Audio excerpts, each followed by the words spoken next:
A lot of us end up falling for someone who is emotionally unavailable, and then we spend all this time thinking about what they need to change and their issues and their problems instead of actually thinking about our own problems. It's really just a way to avoid ourselves. Because if we found ourselves in a relationship with someone who actually fulfilled us, we would have to deal with our own pain. And some of us were not ready to go there. A lot of times when you date someone who's unavailable, your boundaries become so poor that you literally don't know where you stop and they begin. You become so confused. Are they the one that's sad? Am I the one who's sad?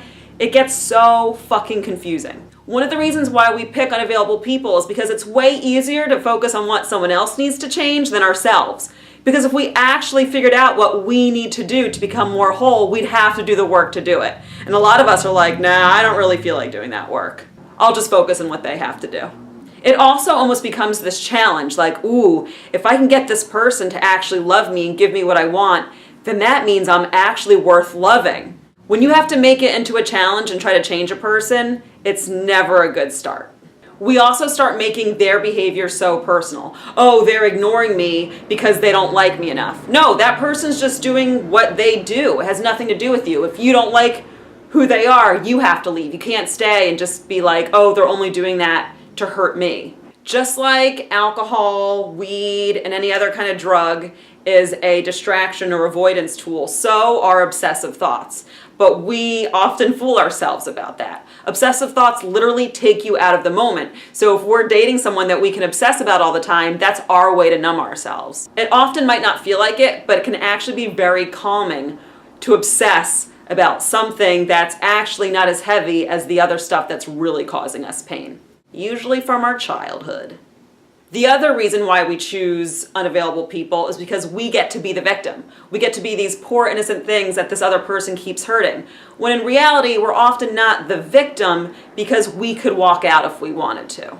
So many of us don't realize it, but we're playing the role of fake martyr, where we say, oh, I just will give up my happiness for their happiness. That's not actually being a good person. That's kind of being lazy because you don't want to do the actual work it takes to make yourself happy. It's almost easier to ignore your own needs than to ignore the needs of others, because I feel like in our society we've been trained to make everyone else happy. It's like this guilt-ridden culture. A lot of us are also control freaks, so we date someone that we want to control. We want to change them. We want to direct their lives.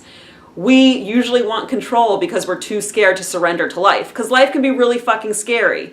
You can die, lose your job, just, tons of things. I don't want to depress you and name them all.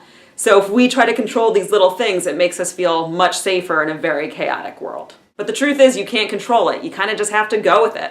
We also like creating fantasies in our head. So we create this picture of what this person could be, and then we end up dating the potential of that person, not the reality of who that person is. A lot of us don't want to face the truth because if we did, we'd be like, I don't know if I like this person, and then you'd actually have to leave and deal with the heartbreak. And heartbreak sucks.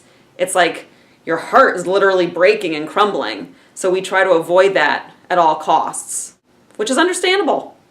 Thanks for watching my videos. Don't forget to subscribe to the channel, and you can follow me at the Kate Wolff on Twitter.